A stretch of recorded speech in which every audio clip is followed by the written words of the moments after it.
ఈ చికెన్కి కావాల్సిన పదార్థాలు: అల్లం, వెల్లిపాయలు, కొత్తిమీర, పుదీనా, పచ్చిమిర్చి వేసి పక్కన పెట్టుకుందాం.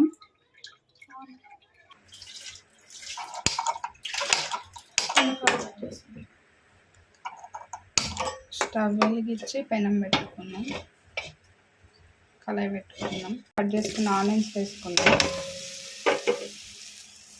ఆనియన్స్ మగ్గేసరికి ఈ పేస్ట్ అవన్నీ కలిపేసుకుందాం చికెన్లో.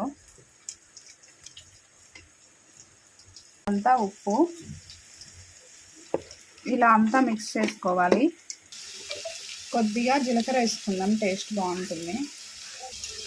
ఇలా కొంచెం మగ్గిన తర్వాత ఉల్లిపాయలు మనం ముందుగా కలిపి పెట్టుకున్న చికెన్ వేద్దాం.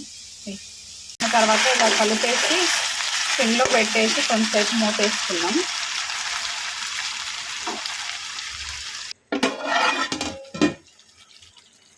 ఇలా ఆయిల్ కొంచెం పైకి తేలే వరకు ఇలా మగ్గనిద్దాం. ఇలా ఉడుకుతుంది కదా, మనం పేస్ట్ చేసుకున్న దాంట్లో వాటర్ పోస్తే ఆ వాటర్ కూడా కలిపేసిన వాటర్ పోద్దామండి.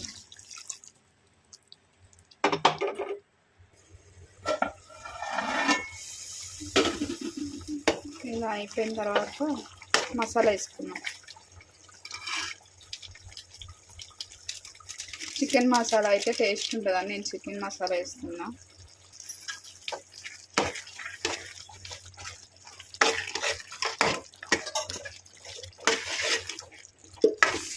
చూడండి ఎంత కలర్ఫుల్గా గ్రీన్గా ఉంది. వీడియోలో కలర్ వేరే కలర్ కనిపిస్తుంది. గ్రీన్ చికెన్ కర్రీ ఇలా ట్రై చేయండి, ఎంతో రుచికరంగా ఉండే కర్రీ రెడీ. అంతే, ఎంత సింపుల్గా గ్రీన్ కలర్ చట్నీ రెడీ.